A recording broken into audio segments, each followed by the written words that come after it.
Come down. Ooh, you make my high come down. Always tripping when you come around. Never have to cut you out like right now. You see, I don't have to drive me. You can say that for your mama. Maybe you should smoke some. Me try the marijuana. I was never you good. The vibe was straight. Showed you a couple of things and they feel strange. I treated you right. Everything was a gift from a time to your bag and the color on your lip. Welcome to the Seahawks Man to Man podcast, powered by Blue Wire. Shout out to the new company. My name is Michael-Shawn and You guys can follow me on whatever Elon Musk is calling that app these days. My @ name has not changed. It's right there under my necklace, at Mike Dugar, MikeDugar. I mentioned my necklace because if you're watching us on YouTube, you can see it. So shout out to everyone who's on our YouTube channel right now. Seahawks Man to Man is the name of the channel. That's Seahawks Man, the number 2 man. It's the same handle on our Instagram and our TikTok. Again, that's Seahawks Man, the number 2 man. If you're listening just on audio right now, go ahead, go over to those platforms, press follow, like, subscribe, leave a review, comment, whatever. All that means a lot to us, even if you're just doing laundry right now and listening to us on Apple. We thank you so much in advance for that support. Chris, go ahead and talk to him.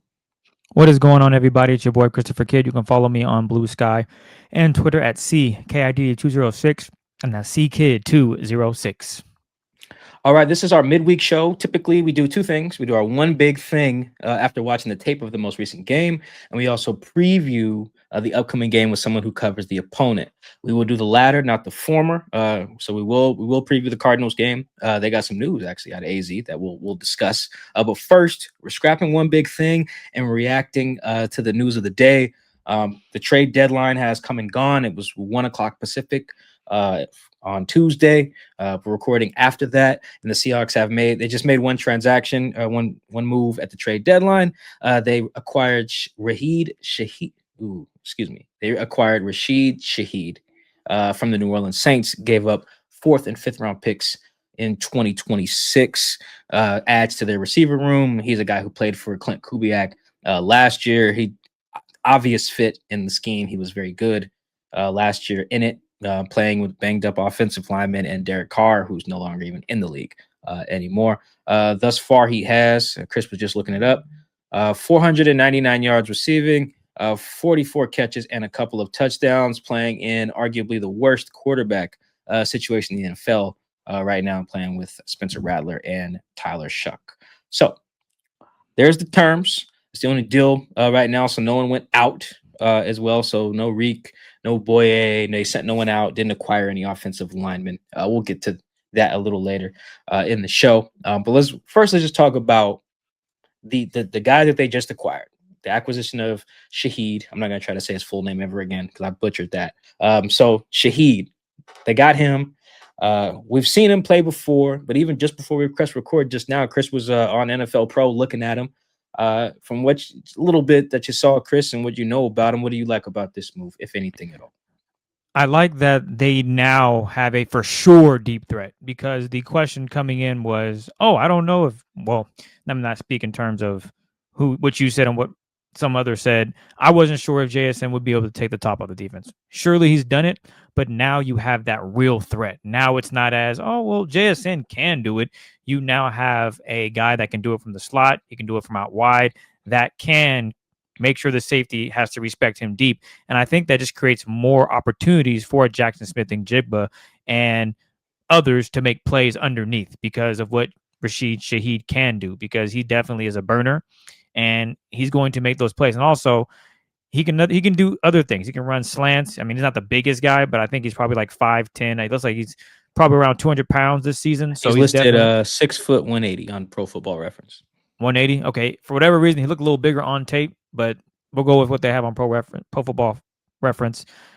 I do like the move just because, as I mentioned, I think it'll bring some stability to the offense. Not that they didn't have any of it, but now you really have someone that can take the load off of JSN. When I went back and was rewatching the game, there were 2 instances on the tape where the commander said JSN is not getting the football, where they double teamed him, the safety over the top and a coverage corner underneath. Torrey Horton scored on the first touchdown, on one of them. And I think another pass, I forgot who it went to, but there were a couple of times in that Probably game where they Arroyo was the second one. yes, thank you. It was Arroyo. Yeah. They doubled JSN, doubled him. And it's very rare that you see that from NFL teams. Well, let me not say that because it happens, I'm sure, a lot, but I don't watch all the other games, all 22. It was the first time in some time that I'd seen DBs dedicate to shutting down a receiver. But now that makes it more of a challenge with Shaheed because of what he can take over the top with his speed and his ability to just get behind defenders. I think this move shows how far they're willing to go, right? Like they're putting a lot on this wide receiver room. Obviously, the run game probably not going to get much better, but the play action pass has been effective. And now you had a guy like Shaheed and what he's done so far this season, as Mike mentioned with the yards, almost 500 yards, 44 catches, 66 targets. And this is going to be your probably second or third option, depending on what they do with Torrey Horton and what the news comes out on Cooper Kupp. Because when I first saw the trade, my first instinct was, ooh, what's up with Cooper Kupp? Is he really, really hurt? Is he going to be on IR? So that's something that I'm sure will be talked about throughout the week when Mike McDonald addresses the media. I believe that's Wednesday, correct, Mike?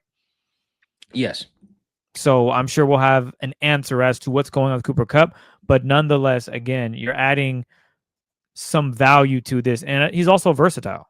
He's not just, he runs down the field deep. He has shown that he can be used on quick stuff. So the Seahawks, Mike's going to hate this, but we're going to throw it out there anyway. The Seahawks like to use screens. I'm not saying that he's going to unlock things and they're going to become a better screen team because of him, but just having that speed and quickness, I think, only elevates it. If he can make one or two guys miss that are usually in the backfield, perhaps maybe some fat man can get down the field and take care of some secondary guys, linebackers, safeties. He's not a one-trick pony. End arounds, deep routes, as I mentioned. And you know what? Kick return. I haven't looked at his special teams stats, but I'm willing to bet he might be in position. Good. Oh, they're very okay. good. Well, yeah, they're very good. He was all pro in 2023. Yeah, so he can return today. That's what I thought. I wasn't sure, but now you can say, hey, Shaheed, go return kicks and punts, or just return kicks, so punt return, kick return, and now you can really focus on Torrey Horton being a main focal point on your offense. Not saying that they'll do that, but I think the potential is there for Shaheed. And what more could you ask for, right? You have a guy that's good on special teams and a guy that can be a threat and a presence with Torrey Horton and JSN. And if Cooper Kupp's healthy, then, I mean, I guess I don't know why they did this, but that's kind of how I'm looking at it right now is, okay, Cooper Kupp might be seriously banged up. You get in a guy that can do some stuff on special teams as a punt returner and kick returner, and a guy that can be more than just, he's speed down the field, that's it. You can use him in various ways, and Clint Kubiak's used him before. And if I'm not mistaken, what was it, last season when the offense with Carr and the Saints was humming the first 2 to 3 weeks, Shaheed played a big role in that. I think he had a couple of big bombs that he caught for touchdowns, and I think they're just going to try to continue that with the Seahawks. Yeah, last year I think he was on pace for a good number, maybe a little under 1,000 yards last year before I think he needed something to fix his meniscus, I think was the thing last year that cut his season short in New Orleans. But yes, he did play well there. And yes, good special teams guy. Look those numbers up today. Good punt returner, good kick returner. So I'm kind of with you on a few things here. One, it makes perfect sense if like by the time you're listening to this, they didn't put Kupp on IR or something like that. Like that, then it makes all the sense in the world. I like Cody White. I told him congrats, like to his face on Sunday night. I'm really happy for him that he got to play. He's a great story. I think he's a good player. If he's your third guy, your receiver room needs some help. And the reason he would be your third guy would be if Kupp was hurt, because Kupp's also dealing with a heel on top of a hamstring injury. Not good. Not good. Particularly for a guy who never really plays the whole year anyway. So you got that injury to your wide receiver 2. And then the kick return stuff is important, Chris. I'm glad you brought that up because that was Derek Young's role. And Derek's hurt. Got a quad injury, I believe. So we don't know the severity of that. Again, we could know all of this by the time you guys are listening. But today, we don't know that. Jake Bobo, Achilles injury. Also, all these injuries sound bad. We don't know, but they sound awful. Like Achilles and hamstrings and stuff. Like it sounds awful.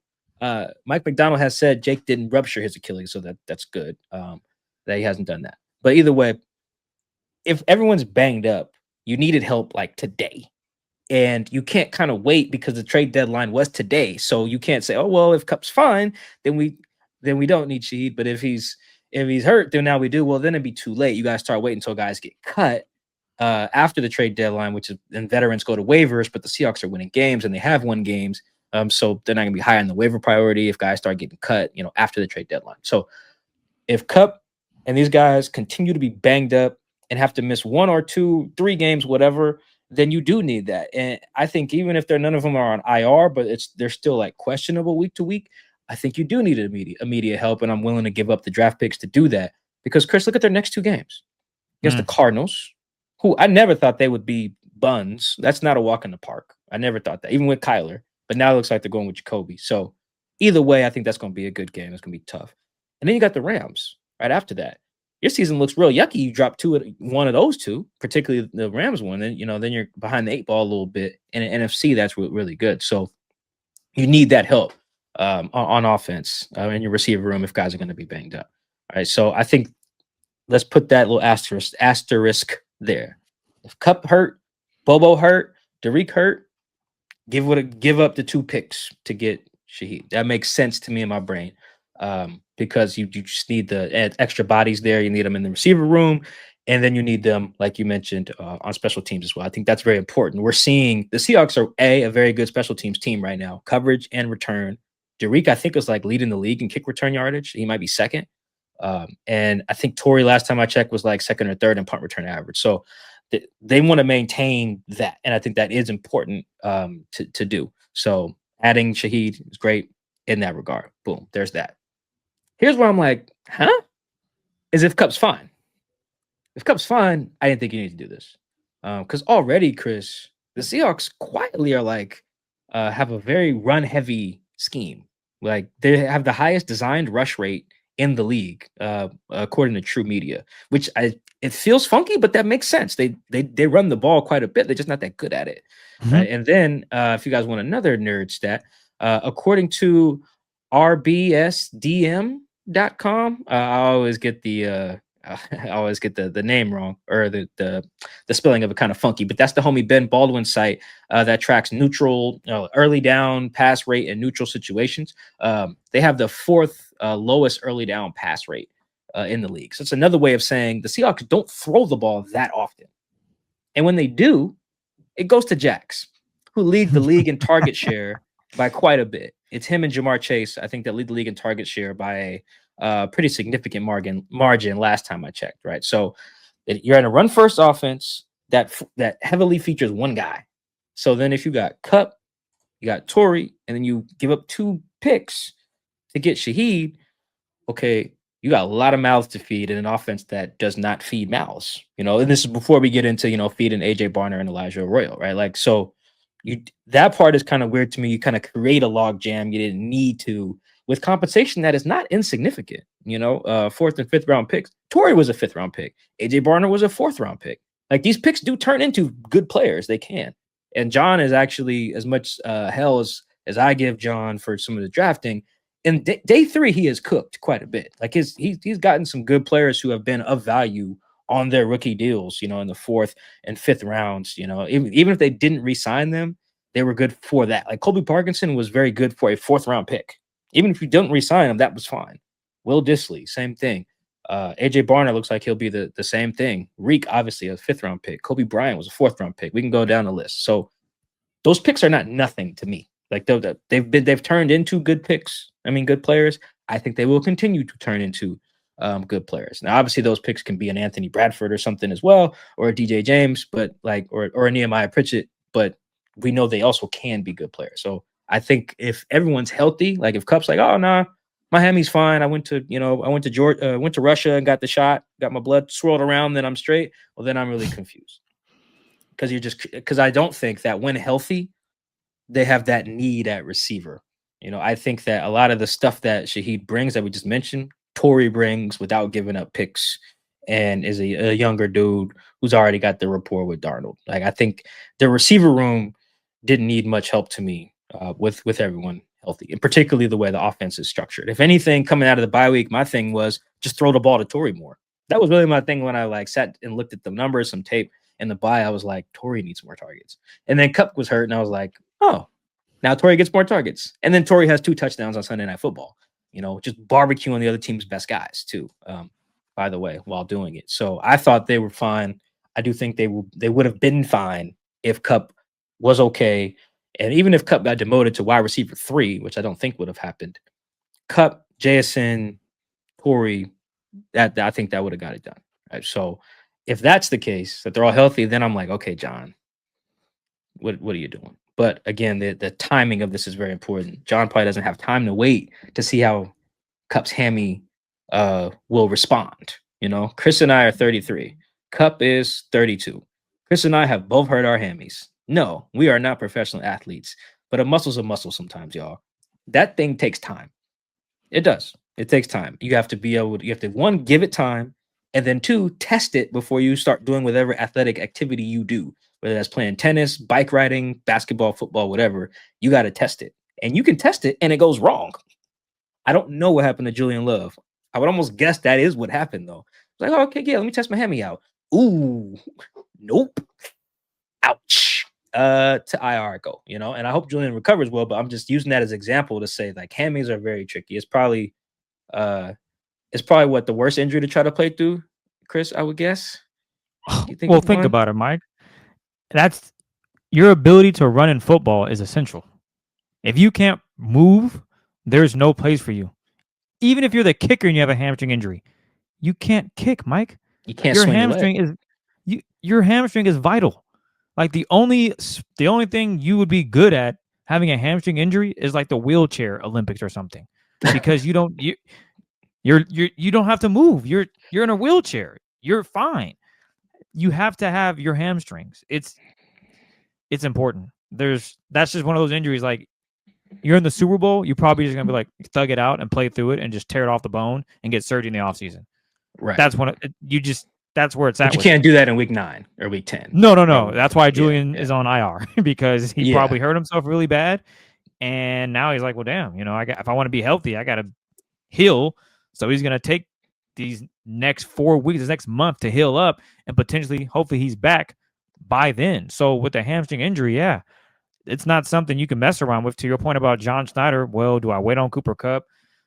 It's probably not worth it, especially with the schedule. These next 2 games are huge. You can't lose these next 2 games because now you'd be, 1-3 in the NFC West because you already lost to the Niners. They beat the Arizona Cardinals. They haven't played the Rams yet, but if they lose that game, so you'd be 1-3 if I'm not mistaken. If my math's right, if I'm doing it in my head. Yes, correct. Yeah, if they lose both of the next 2 games, yeah, you can't afford that. So I understand why John Schneider maybe saw the panic button, was like, can I risk it? It's probably not worth the risk. Go and get assistance where you can for these next 3 weeks, assuming Kupp is quote unquote day to day, but he's probably going to go on IR.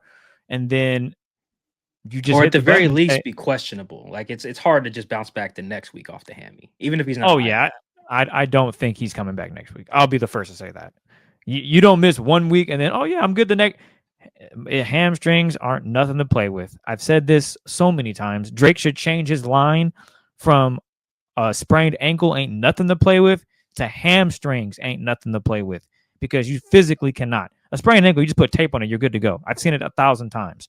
Dudes get rolled up on, they limping, throw some tape on that, John, and guess what? They back out there running the same speed they were prior. So that's something you can do. Hamstrings, though, unless you get the shot, you're done. You just can't run. It's physically impossible. So I get if you do why run, John, you're not running fast. No, you're not. You're not moving very well. So, and that's a problem if you're a defender and you're trying to keep up with a guy running across the field, you're hurting your team. So it's one of those things where John probably saw the writing on the wall and realized, I got to make a move here. And again, we'll find out more information as we're recording on a Tuesday. Mike McDonald will speak to the Seahawks media, Mike included, and he'll have some answers, I would imagine. I would guess that he'll have answers as to what came into these moves and them being aggressive ahead of the 2025 NFL trade deadline. And so as for Shaheed as a player, I've been pretty high on him after watching the Saints. When they hired Kubiak and I went watch the offense there, I was like, oh, this guy's really good. Olave too. I was like, both of them are really good, and I knew that going into whenever the Seahawks played them. I think she played in the game in 2022, but if not, I definitely watched last year's tape. I was like, oh, both of these guys are really good. They should trade for one of these guys. To be honest, like I would have loved putting Olave next to Jax. But the Saints in the offseason were like, we're not getting rid of our guys, which was a fine stance. I don't know how much they knew about Derek Carr and stuff at that time. So they're getting a really good player, I think. And again, if Kupp's going to miss some time, I think this is perfect. I think it's a really good fit. Scheme fit is obvious.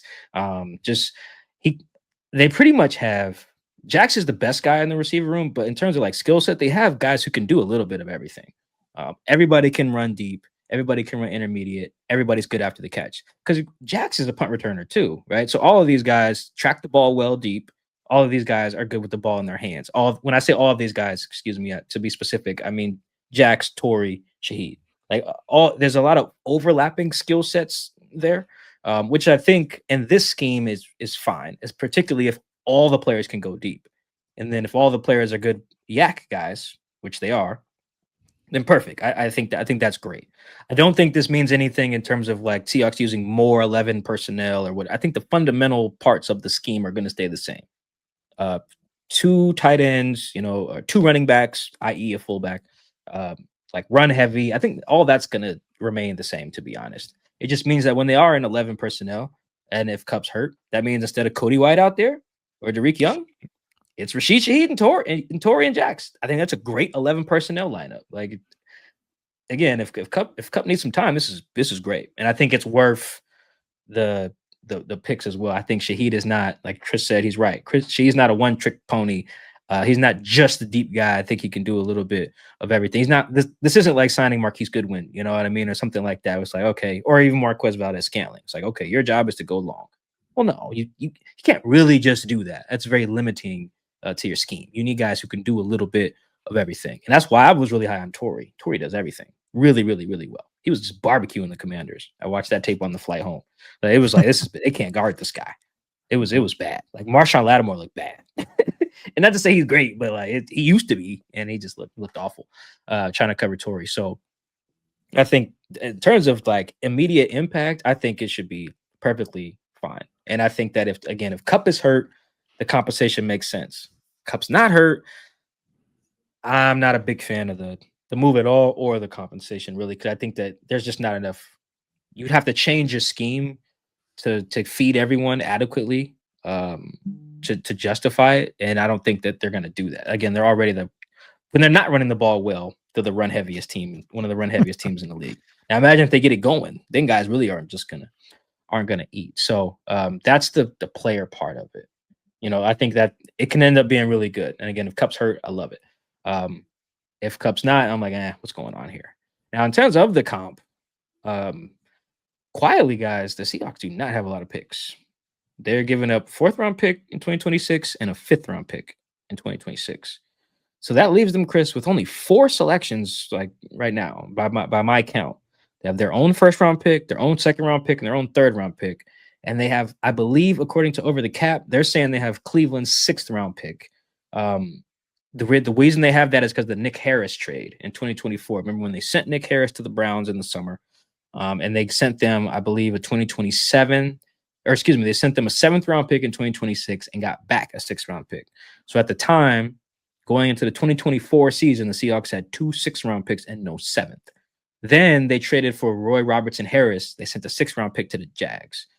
Check the NFL transaction wire.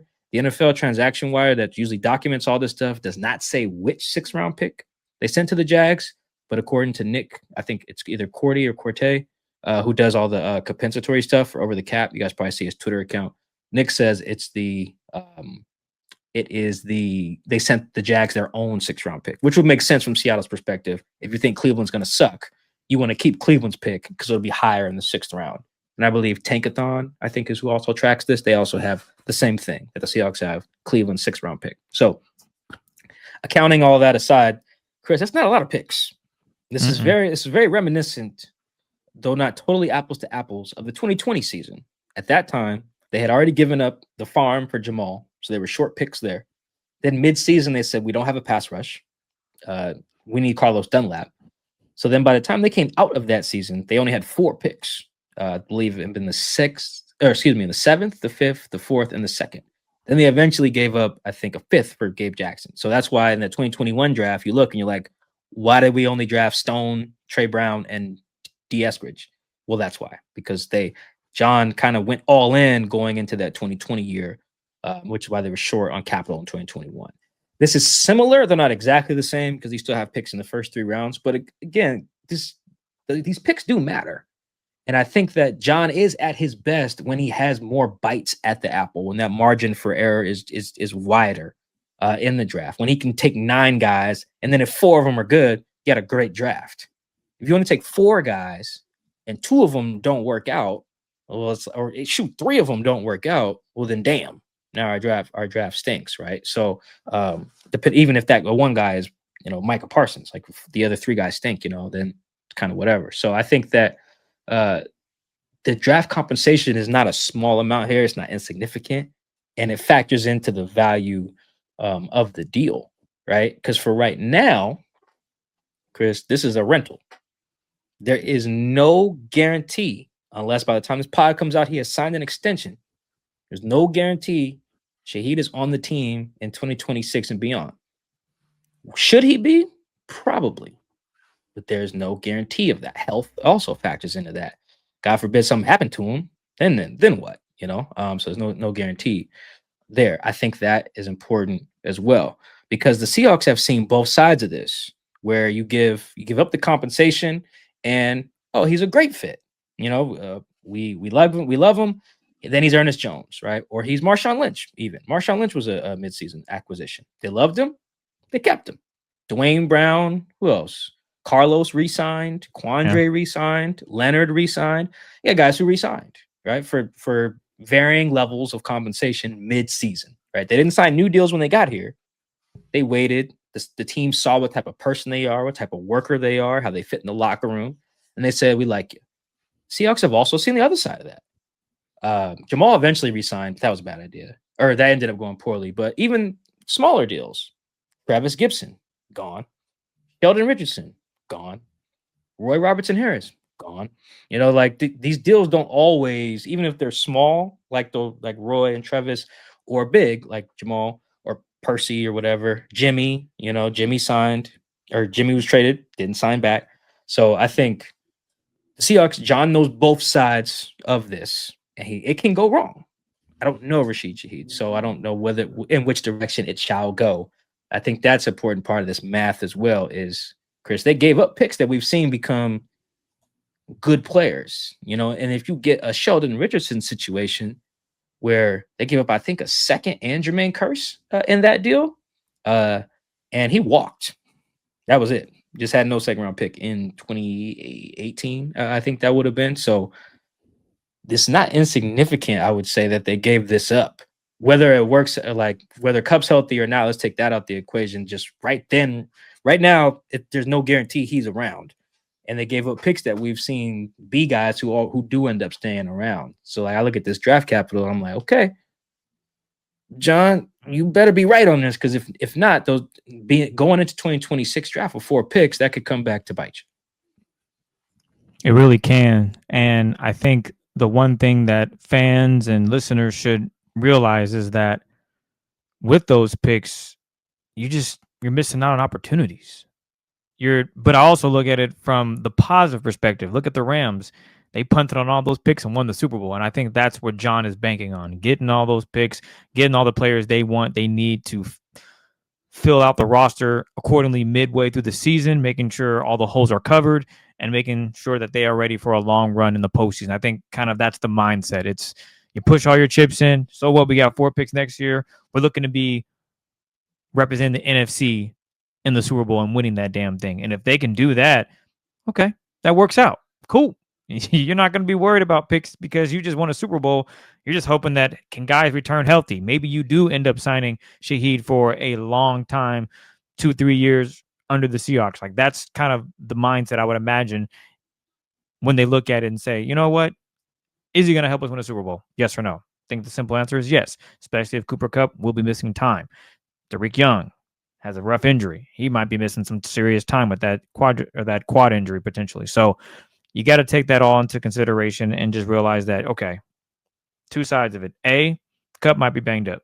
B, why do they make this move then if Kupp is good? So I'm hoping to have answers on that, but I get where you're coming from, Mike, as regards to just having more bites at the apple with draft picks, because some of these draft picks, John Schneider's really money in getting guys late in the draft and then panning out and doing well. So he obviously has a good eye for guys in that 4th, 5th round, hell, even 7th round. Chris Carson, famously dominant, unfortunately, a neck injury ended his career, but he was a 7th round pick and he was a really, really good running back for the Seattle Seahawks. Really good. A fringe all-pro type guy. And unfortunately, he just played with a lot of elite running backs in the NFL, but Chris Carson was phenomenal. So, and he was a 7th round pick. So John Schneider definitely finds those opportunities in the later rounds. But if you're cutting that down, you better hope that you have a deep playoff run and you're playing on Super Bowl Sunday and you win it all, because it can definitely come back to haunt you. I don't think fans and even himself would be happy to go into next year. Let's say they win their first wild card game and they lose a second one, and now you only got 3 or 4 picks. Probably not the end of the world, but at the same time, what are you prepared to do now to make sure your team is ready for this upcoming season in 2026, 2027? Is this team a playoff team? All these things come into question. So definitely a situation where you got to make a move now or not, and the compensation makes sense for where it's at, but we'll know more and we can judge it from there. Yeah, and the NFC is pretty wide open, so they have a good a chance as any is making a run. Again, these next 2 games are going to decide quite a bit. I believe they're their conference games, 2 their NFC West games, right? So you need to win those. I mean, you got to win all your games, obviously, but I mean, some games just legitimately just matter more when you talk about winning the division, winning tiebreakers. They got the same record right now, the Seahawks do, as teams like Philly, like Tampa. Green Bay's 5-2-1. The Niners are 6-3. Detroit's 5-3. Wow, the Bears are 5-3. Wow, good for them. The Cardinals are going to be a tough out. The Vikings may be figuring it out now that they're not playing Carson Wentz anymore. So it's going to be some tough games coming up. The NFC is going to be a dogfight. Anything that increases your margin for error is definitely good in the short term, but that long term it is relevant. And I do think, I don't know if this makes them a Super Bowl team. I think one move very rarely does that. I don't think the Colts are any guaranteed to make it now, for instance, because they traded for Sauce. Right, I think that's a good move, but I just saw them get beat up on by the Steelers, not because they couldn't stop the Steelers per se, it's because they couldn't move the ball on offense. So one move very rarely just makes you a Super Bowl contender. The goal is always, just get better. The team is better for sure. I do think though, right now it's very easy for people, not you necessarily, Chris, but people oh, we don't need them picks. Well, then March comes around and they're asking us, whoa, are we going to trade back? Because we need more picks. Right? You're almost guaranteed to trade back now, which is okay too. Trading back is fine. We'll know more about the draft class later, but I do keep that conversation in mind, you guys, because that is important. Because you can go all in and it just don't work. We've seen that. And you can get better and it just still not work. They got better when they got Ernest. Didn't make the playoffs. They got better on defense when they picked up Leonard Williams. Didn't make the playoffs. Their offensive line got better when they traded for Dwayne Brown. Didn't make the playoffs. Right. And then their defense got better when they traded for Quandre. They made the playoffs that year and then ended up losing in Green Bay. So in the second round, which is the last time I think they've played in the second round as well. Jesus. So there's no guarantees. And that's why the draft compensation does matter. You do, it's John's in a trick bag, John Schneider. You got to think about making your team better now without totally just punting on future years, because your job is to make the team better in the future too. He just signed an extension, right? Long-term sustainability does matter. That brings me to the final part of this puzzle, Chris. The long-term outlook now just kind of gets very interesting, actually, for these guys. So I think let's look at the purely financial part of this. You can get out of Kupp's deal in February. We knew that already, but it's important to remember now. I think a good chunk of his base salary in 2026 becomes guaranteed in February, one of those right after the Super Bowl things. So you kind of got to decide around then if you want to roll with him going forward. Prior to today, it looked like you would. Now it's like, well, if we can roll out, if we can move on from Kupp, just redirect that money to Shaheed, restructure that deal a little differently. He's 27 years old, I believe, turns 28 in August, and roll out a trio in 2026 and beyond of Jackson, Torrey, Shaheed. Hey, hold on now. That's making a lot of sense to me here a little bit. Now that's definitely an option, and it makes a lot of sense to me. And then, then the question becomes, well, you could also do that in March without giving up the picks now. You can. I do think that there's value in seeing a guy's work ethic and stuff up front, seeing it live and direct. And I think, I don't know if the Seahawks would have signed Ernest if he had just hit free agency. You know what I mean? Or if Ernest would have wanted to come here.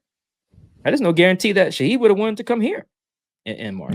Yeah. So I think that there is some value in getting a guy in the building, see how he works with the quarterback, see how he gets along with your coaches, and if you guys notice, last year when Mike was first hired, his staff was a bunch of guys that were young or inexperienced in the NFL and or did not know each other. And the free agency stuff kind of, reflected that. They made a lot of bad decisions. Guys didn't mesh well. Either in the locker room or on the field, and it was a disaster. It was one of John's worst free agent classes, right? And look at this year. You got a lot of guys who are not only doing good stuff, but had a rapport with someone on staff already. Jake Peets could vouch for Cooper Kupp. Aiden Durde could vouch for DeMarcus Lawrence. Clint Kubiak could vouch for a Sam Darnold. He could vouch for Eric Sauber. He could vouch for Marquez Valdez-Scantling, who I don't think didn't work out because of a cultural thing. He just wasn't that good. And they drafted Torrey. That changed the math there. Marquez probably makes the team if they don't draft Torrey, but obviously you don't know that in March when you sign him. So I bring that up to say that the relationship part is important as well, because then if he fits and that, A, you're more inclined to want him back, and B, he's more inclined to want to come back. Because there is no guarantee that you don't spend 4th and 5th round picks to get Shaheed. Now you can wait until March to just bid for him. What if you don't want to come to Seattle? He could just not. He's been living in New Orleans. I think he played at Weber State or something. Let me see where he's from. Looks like he was born in Phoenix, went to high school in Cali. So maybe he want to come to the West Coast. Maybe he don't. Maybe he just goes to the highest bidder. Maybe the Giants overpay for him and he goes up there. You never really know in free agency.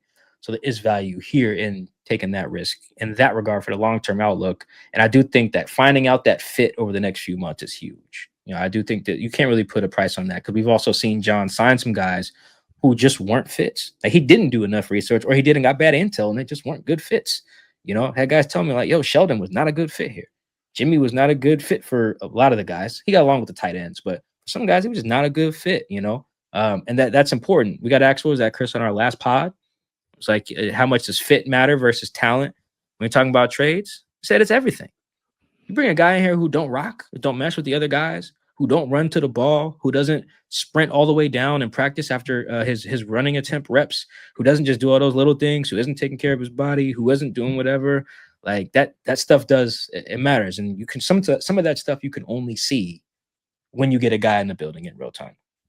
Sometimes it is worth paying a premium for that. I see it every day in the locker room. I can see which guys mesh and which guys don't a lot of times. So if not, some guys just tell me, which is nice.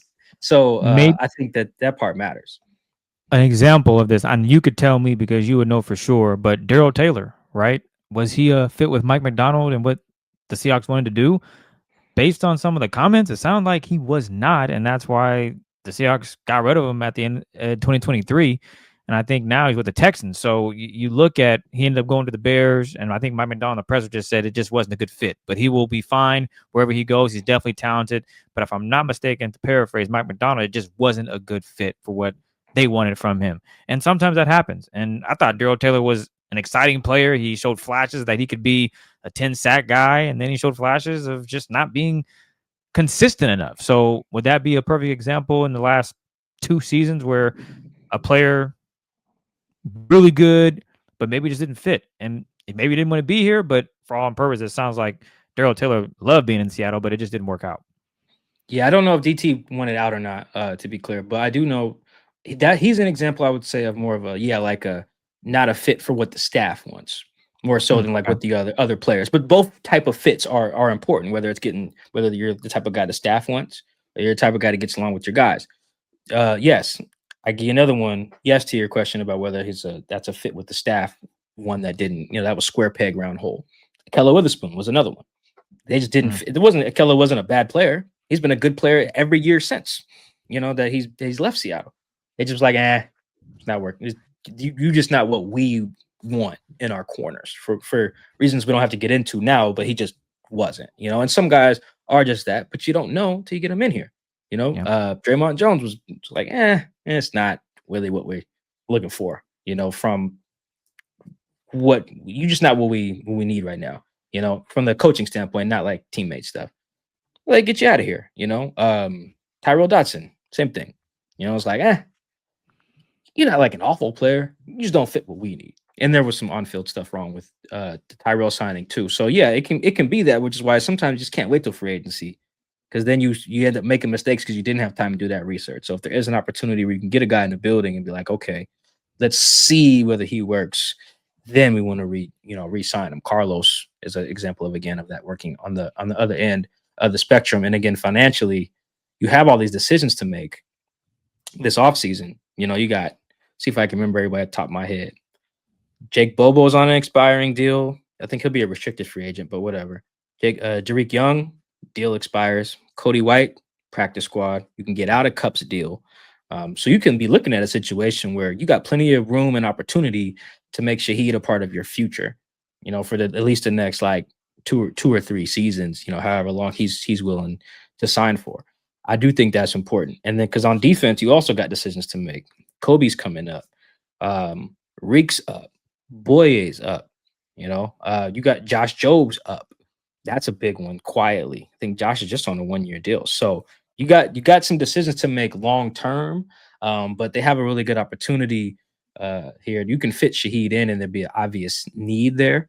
But the culture fit, the coaching staff fit, all that stuff, you got to use these next few months to get that. And I think that's important because honestly, Chris, I kind of just talked myself into when I was looking it up before we recorded that 3-man run of Jax, Torrey, Shaheed. I'm okay with that. I think Torrey doesn't turn 23 till later this month. Jax is only 23. Shaheed 27 by turn 20. I can get down with that.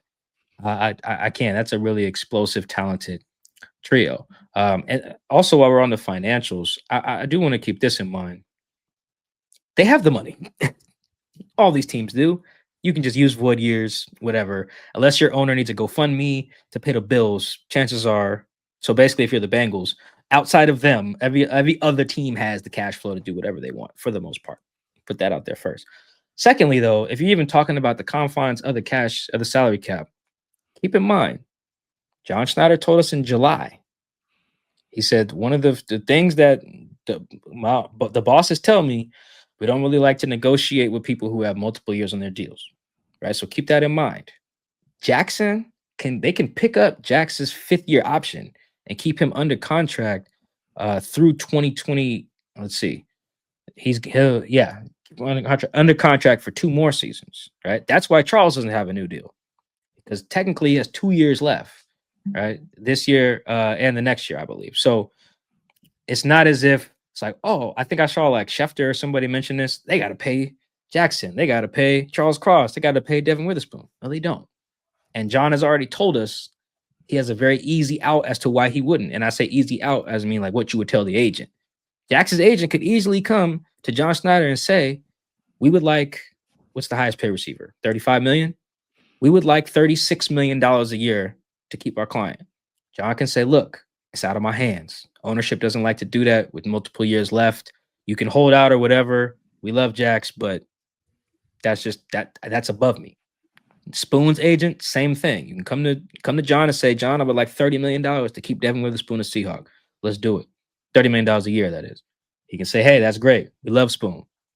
We're going to pick up his 5th-year option and play this out. Talk to us in the spring of 2026 or spring of 2027 or whatever. I'm maybe getting all the future years wrong, but you guys get my point. The point is, everyone doesn't need to get extended at once. Everyone doesn't need to get upfront cash at once. They can give Charles a bunch of upfront cash. They can give Kobe some cash. They can give Shaheed some cash. and then that can be it. And maybe in August they can give Derek Hall some cash or something like that if they don't re-sign Boye. Like they're not. And then the very next year they can give Spoon some cash up front. They can give Jackson some cash up front. I think some other guys would need cash at that time as well. We don't got to go through the whole roster. But the point is, Jody doesn't need to just like write a bunch of blank checks in March. You can stagger this properly and logically and keep everybody you need to that you want to keep. I think that we got to put that out there because there's some weird math being thrown around out here. I think with Schefter, some other people, was like maybe they're just getting that from whoever. I don't want to poo-poo anybody's reporting, but like on the record, we have John saying something that meshes with what he's done as well. If you notice, they really haven't extended anybody who's had multiple years. I don't believe. I think when they got Dwayne Brown, he had 2 years left. When they got Quandre, he had 2 years left. When they got Jamal, he had 2 years left. They didn't re-sign any of those guys until they were either down to 1 year left or in Quandre's case when he was a free agent. So what John has said publicly meshes with what he's done, and that includes the Cam Chancellor holdout. Cam had multiple years left. So we have a little bit of history here for me to take John at his word. Now, Chris, he could get to March and be like, damn, if I wait, it's going to cost me $40 million to keep Jax and like $35 million to keep Spoon. So let's just do it now. The Howie Roseman thing with Detroit Lions do too with their guys. That could be the case. That would be a pivot from their philosophy. And Jody would have to change her mind on that, which she can obviously, but that would have to happen. Otherwise, they can stagger this out. They're not strapped for cash, right? So I also saw that, Chris, as a justification. I think this is also from Schefter, as to like, oh, that's why they would trade Boye and Reek because they can't pay everybody. Boy, if that ain't some team agent, whoever, somebody spin logic, if you want. No, you trading those guys because you just don't want them. That's why. And Chris, I thought that was notable too. That with all these teams that need edge rushers and corners, they said, you know what? Even though these guys are kind of falling down our snap count a little bit, we're keeping Boye and Reek. That kind of stood out to me as well. Absolutely, because of the playoff run. You have an opportunity with guys that are banged up to shore up the depth on your roster. And having Reek Woolen is far better than trading him and getting, I don't know, a fourth and a fifth back and saying, yeah, we got picks. But if what would it have taken you to trade Reek? Let's say the Colts don't make the sauce move. They call you. I think their GM's name is Chris Ballard. Chris Ballard calls you. What would you need to do if you're John Schneider? Because they clearly needed a corner. Oh yeah, I would need another player. I would need no picks. I would need a player and picks for Woolen. If I'm giving up a depth piece that the Seahawks can use, because he's not a bad player. He would start on 31 other teams, in my opinion. Yeah. Reek's upgrading pretty much every team, but like a handful. Except like Houston. Maybe I was thinking like Houston. Maybe he would find himself getting less snaps, but even then, I think D'Amico would be like, "Yeah, bro, we're gonna find you some snaps here because you're too talented." What would the pick have to be? Let's say they throw in a guy. It wouldn't be a starter, obviously, because they just have no. It wouldn't be. I would say they give you a depth piece. I'll look up their roster, find one, but they give up a depth piece. But you need a pick. What's your pick? I would. It's got to be third round and fourth round. Pick one. Third round. Third round. You need a 3 and a player. 3 and a player, absolutely. That's just something. You're getting hopefully a player that can add some depth because you're losing something at a corner position now. So the roster now looks like what? Kendricks at corner, Nehemiah Pritchett. Don't know what's going on with Josh Jobe. I'm a guess going on a limb saying he might be in concussion protocol ahead of the game against the Cardinals. Spoon, excuse me, and Nick Imamori. That's your DB room. And then you probably have some Shaquille Griffin. So you have the ready squad. So yeah, now that's who you're relying on. Is your defense secondary better without Reek? I would say no. But maybe this piece that you got as a player adds some depth elsewhere and you're able to maybe have a better pass rush, have a better run defense, whatever the case may be, although the Seahawks are dominating in that front.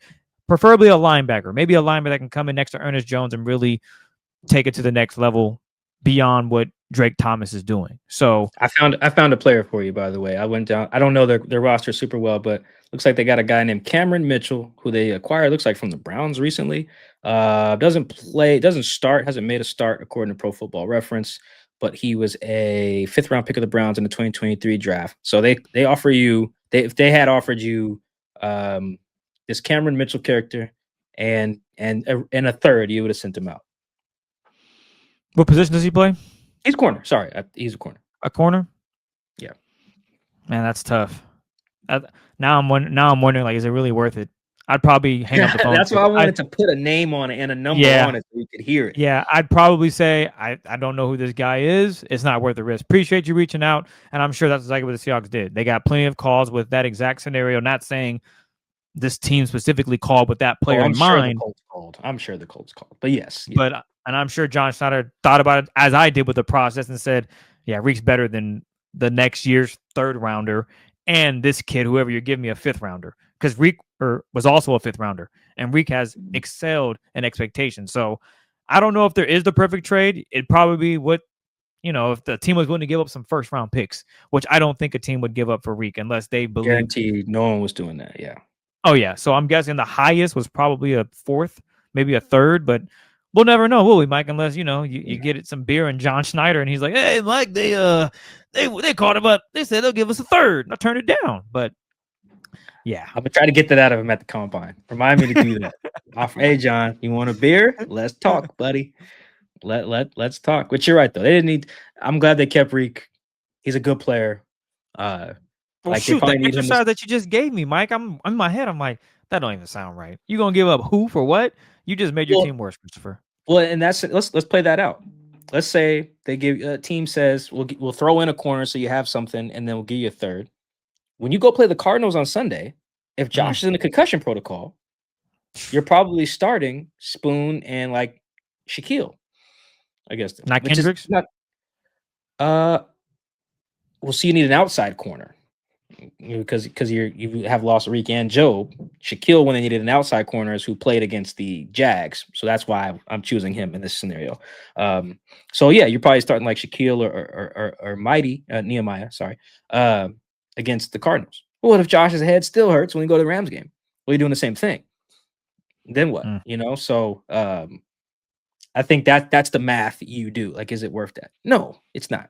Reek's a very good player. I was looking at his coverage numbers today. They're fine. They're fine even with the week 1 numbers not being good. If you filter just weeks 2 through 9, he's fine.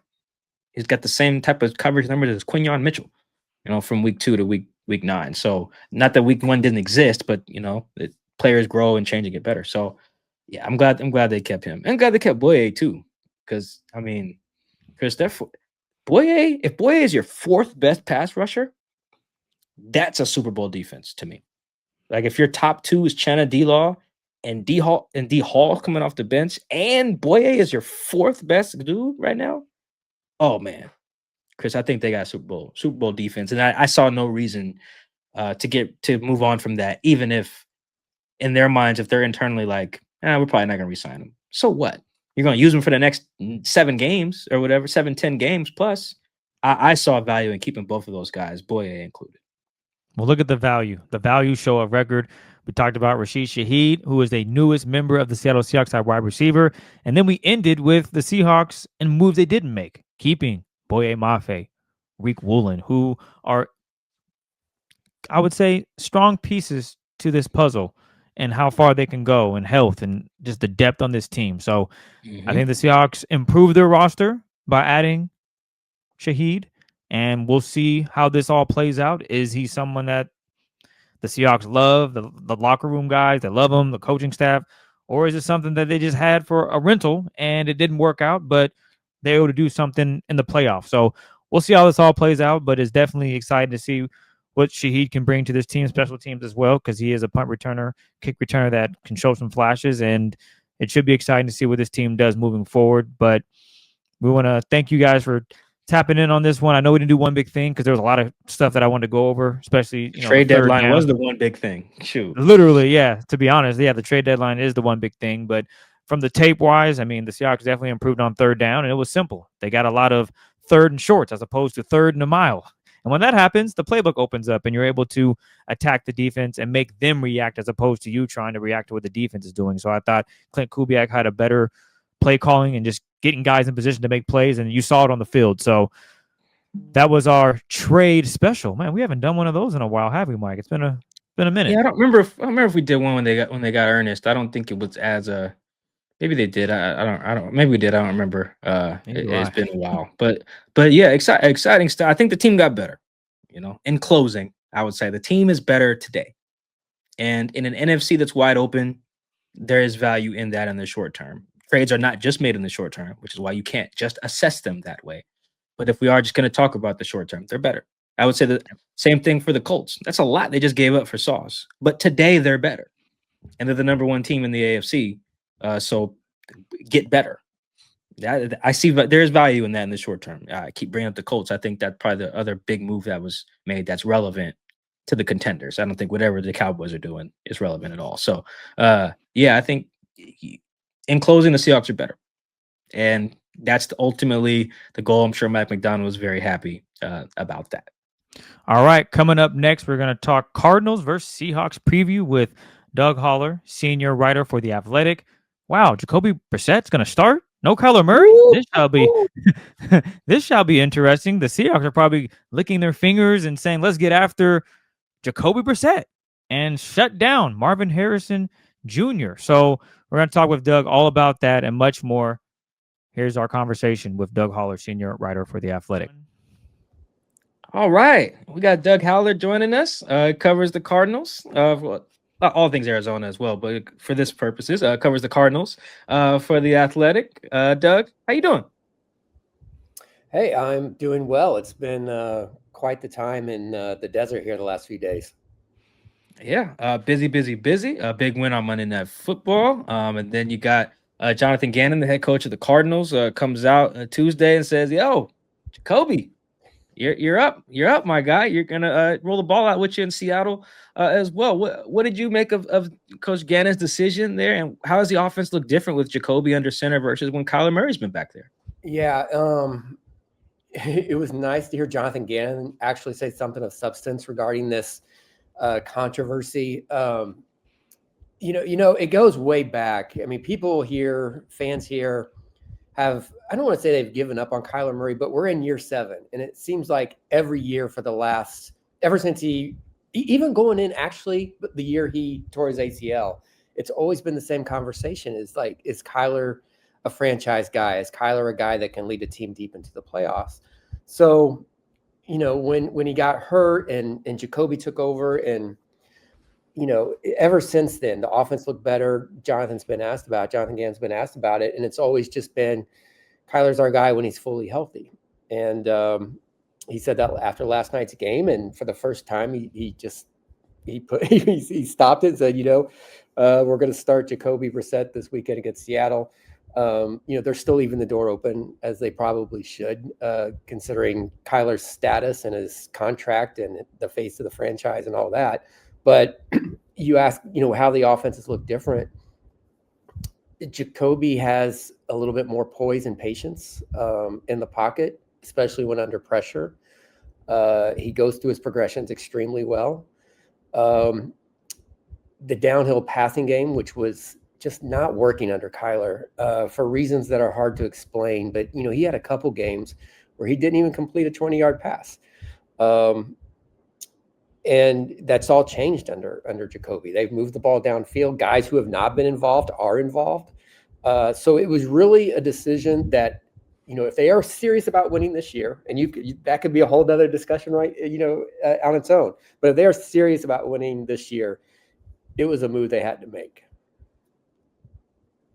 Wow, wait a minute. You said Kyler had games where he didn't even complete a 20-yard ball? You just say that, Doug? I did say that. Wow, man. It's just, Kyler, his whole career has been a guy that if there's pressure on him, his instincts take over for legit reasons. I mean, he can make plays that few people, if any, in the NFL can make, just on the run with his legs. And I think that when he's under pressure, that's his first thought is like escape, run. And they've wanted him to kind of be a little bit more patient in the pocket. And he has not made good decisions when under pressure. He threw a bad interception earlier this year. It was just a desperate panic, intentional grounding penalty that he got that he didn't need to take that contributed to one of the losses. And that's something Jacoby does pretty well. I mean, he's been around. I don't think anyone is thinking that Jacoby Brissett is a long-term solution. He's 32. He's been mostly a backup during his time in the league, but he has brought some patience, some stability, and a passing game, a vertical passing game that hasn't been there all year, all of a sudden has been there the last 3 games. I'm curious. Do you think the Cardinals have a better chance with Jacoby versus the Seahawks, or would it have been Kyler in the second matchup? Who do you think gives the Arizona Cardinals the best chance to win? Just for momentum reasons, I think it's Jacoby. You guys know the saying about backup quarterbacks. They're backups for a reason, especially at this point in their career. It's not like this is a guy that's in year 2 or 3, and then all of a sudden you find something's like, okay, he's the guy that we thought he could be, but he just needed some time to develop. Jacoby is who he is. And I think that's the one thing that people are, a little bit like, well, what do you do with Kyler? I mean, you're going to have to trade him. He has a massive contract. If you bench him, which is what they're doing, I mean, that's pretty much the end. So, I mean, what do you do? He's in the second year of that massive contract that he signed, the 5-year extension. Where do you go? Ideally, I think it's probably something that you ride out with Jacoby this year. You have him back next year. You draft a young quarterback and you build around that. But just based on what I've seen the last 3 games, I do think he gives them the best chance to win right now. Wow, I did not expect that going into this game prior to the season, that we would be having this discussion about, potentially with a injury, Kyler is going to be benched.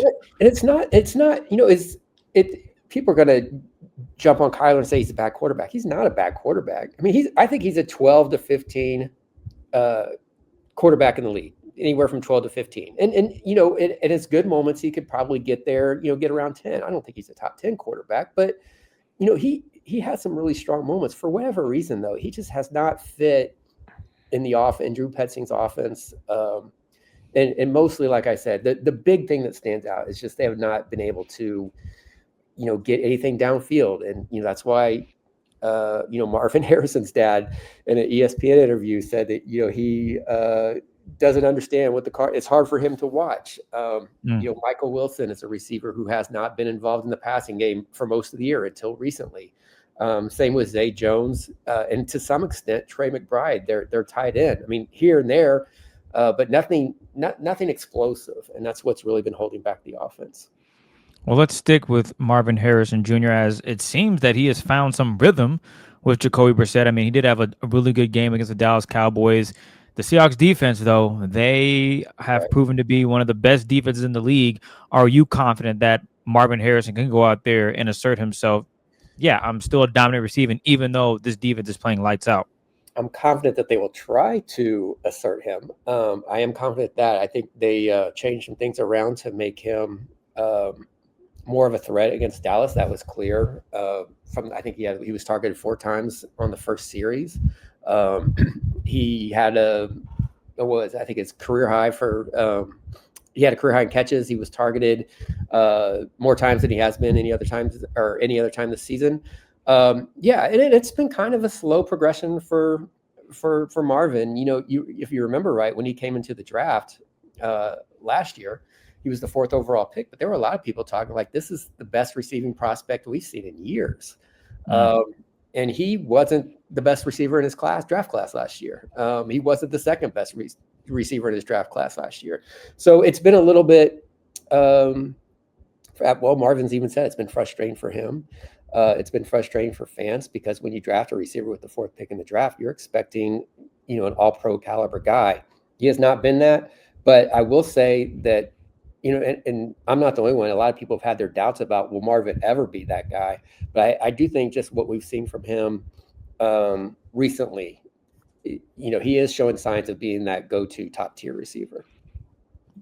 Yeah, and that was I'm recapping that class here. You mentioned, he went before guys like Malik Neighbors. You know, he went before a Brian Thomas Jr. He went before Alad McConkey. He went before Xavier Worthy. Oh, wow, that's a good class.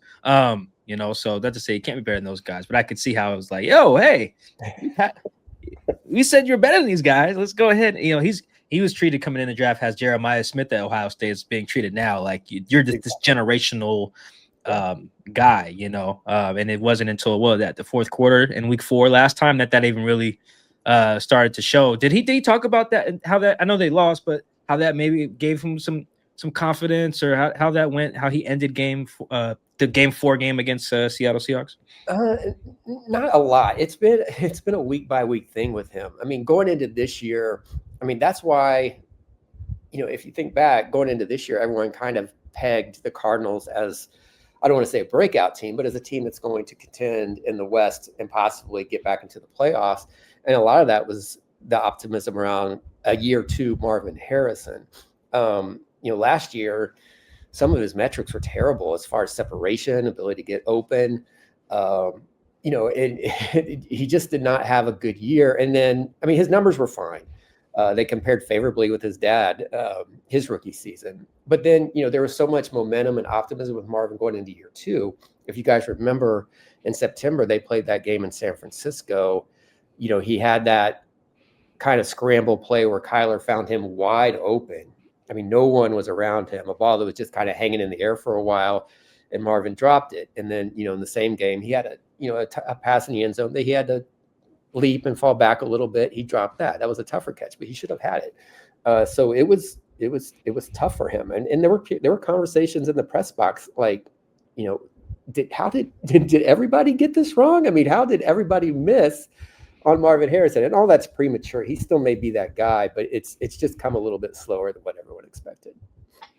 Yeah, they probably want him to make those catches like he made against Spoon in that in the game in week 4. That was star level stuff there. Go ahead, Chris. Yeah, it was. And let's get to the defense, because if I understand, Doug, they were missing some key guys in that first matchup, and I guess these key guys will be back for this final matchup of the season between 2 NFC rivals. Yeah, you know, and just to go back a little bit, that was Monty Ossenfort, their GM's vision over the offseason. All their free agent, not all of them, but the key free agent signings were all on defense, led by Josh Sweat, you know, from Philadelphia. Dalvin Tomlinson, a big defensive tackle. Obviously, Calais Campbell. You know, they really wanted to bulk up their defense. And it was the same way in the draft. Walter Nolen out of Ole Miss, a defensive lineman they took in the first round. Will Johnson slid to him. A cornerback from Michigan slid to them in the second round. So that was their big emphasis. And going into the season, there were a lot of people in that locker room that thought this was going to be a top 10 defense in the league. And, you know, you could see possibly that happening, but then, you know, it wasn't so much that they suffered injuries, it was the wrong guys got hurt. Garrett Williams, their best corner at a position that they don't have a lot of depth, got hurt his knee, missed several weeks. He returned against Dallas and actually played fairly well for a guy that's been out. But the big one and the one that's created so much local excitement is Walter Nolen, the first round draft pick out of Mississippi. Took him with the 16th pick in the draft. They were really, really excited about him when he fell to them, and then he hurt his calf, a calf muscle before training camp, and you know, it's been a long road back for him. He was out there for the first time on Monday night, and you know, usually those guys take a while, you know, to kind of, you know, it takes a while for them to kind of get up to the speed of the NFL. You don't see guys coming in and making an impact, especially like he did last night. He had a sack, he had another TFL. You noticed him, and they're really excited about him. You know, they think with those two guys, definitely they think with Walter, their pass rush will improve. That's something that hasn't been as good as they've expected, and they hope that Garrett Williams will kind of settle things down on the back end as well. Yeah, I mean, and then they didn't have Will Johnson, right? The corner in the right, first game, right? The groin injury, right? Yep, yeah. And So Will's been, you know, pretty good. He's a playmaker. He's made plays. He's mistake prone, commits a lot of penalties at times, but you know, you can see the potential there for sure. So you're getting him back. You're getting, I think did Melton get hurt? He got hurt Monday. He did. I Yeah, believe. he's in concussion protocol right now. So we'll see on him. But you at least likely have Garrett back, and then Will, and between Walter, seems like a lot of guys could make a big difference. It seems like on Sunday. Yeah, they do, and they still have some guys like Darius Robinson, who was a first-round pick last year. After Marvin, they had a second first-round draft pick. They're still waiting for him. He's a defensive lineman out of Missouri. They're still waiting for him to kind of, get going, and he hasn't yet. But there's a lot of hope, particularly with that. With the defensive front and the pass rush, Calais Campbell's played incredible for his age. Jesus Christ. That dude looks incredible, man. I mean, I don't see how he does it. There was after, what game was it? It was earlier in the season. It was when they beat Carolina. And I just happened to walk in the locker room when he did at the same time. And he just said, man, I'm tired of shit. He was just barely moving. And I'm like, I don't see how you do it out there. But yeah, he's playing out of his mind. And, and Josh Sweat has really started to come around too and be the defensive pass rush force that they've expected. Yeah, I mean, Calais is older than Mike McDonald, right? What is he, 39? I believe. Yeah, Mike's 38. I want to say, and we'll get you out of here on the last couple of things. You kind of said we're not going to have the discussion now. We kind of alluded to, like, should they be trying to win now? I mean, we're a big point differential podcast on this show, and I bring that up because, I mean, you look at all these teams that are in the playoffs right now in the NFC, and they've all got positive point differentials, obviously, and all the teams that are out of the picture have negative ones, some very drastically negative, with one exception. Cardinals are 3-5. They're +9. This is not a bad team. So how much of a fight, before we get an official prediction from you, but how much of a fighting chance you giving these guys on Sunday? And that it goes back to everything ties back into the quarterback situation. It's not so. I mean, they're 3-5. They should definitely be 4-4. The game that they gave away to Tennessee was brutal. But what was it? I think all 5 of their losses are by 14 points. I think so. They've been in every game. They just haven't been able to close. So maybe they figured that out. But yeah, they're for a 3-5 team. They should be. They're competitive, and if they can get a little bit of consistency, if Jacoby keeps playing the way they are, they're getting some guys back. They will surprise people. But the problem is, as you guys know, that to get back in the NFC West right now is, I mean, gosh, a steep climb. What are they? It's like getting your credit score right when it's like 400. Yeah, of everybody. I mean, there's just if you thought they could maybe get back into it and maybe get to 8 or 9 wins, but I mean, I just don't know what kind of surge they'll have that's going to matter really in the end with those 3 teams above them. All right, well, that's really unfortunate. +9 and at 3-5, so that's tough. We'll do a quick over/under here. We'll go ahead and go with Marvin Harrison Jr. That is over/under 65.5 receiving yards versus the Seahawks. What are you going with, Doug? 65.5. I will go with Marvin continuing the momentum because I think they're really going to make an effort to go to him. So I'm going to go the over on that one.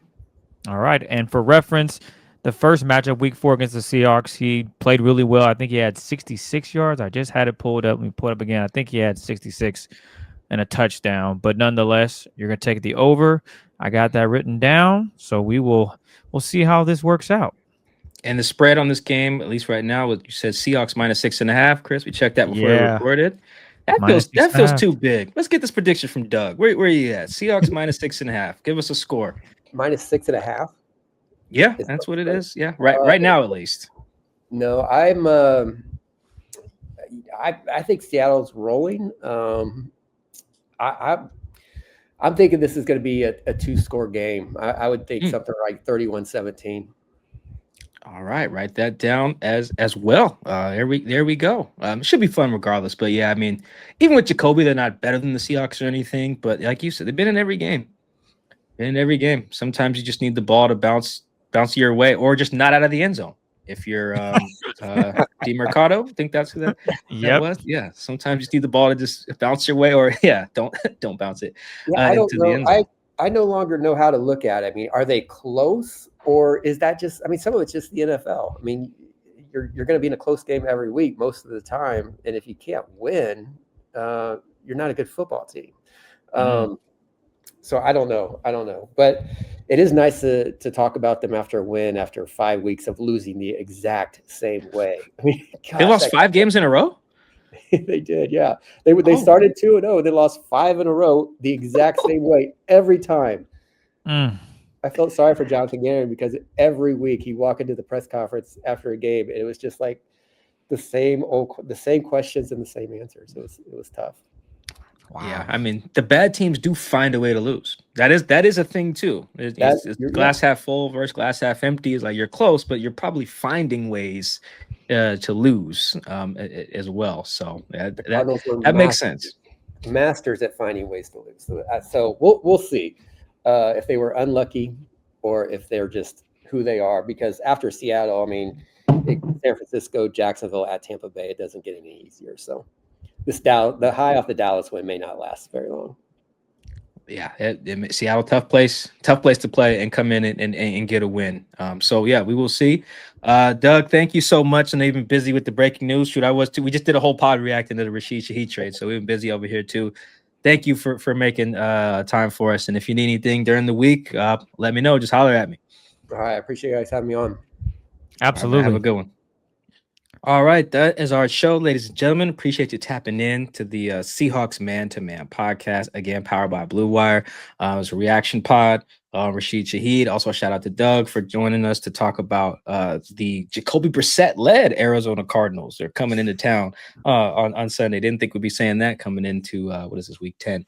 So make sure you subscribe on our YouTube, Seahawks Man-to-Man. That is also the same thing on our Instagram and our TikTok. Make sure you like, follow, reshare, repost, whatever, comment, review, everything that the kids are doing these days. Hit all the good buttons on all those platforms. We appreciate that love and support. We'll come back. Our next thing will be our standout plays segment. That'll be a YouTube exclusive. That'll drop later in the week. And then we'll come back with our recap pod on Monday morning, recapping Seahawks Cardinals. And then we'll just get the whole thing right back in motion. So appreciate you guys for tuning in. Have a good week. We'll talk to you next time. Peace.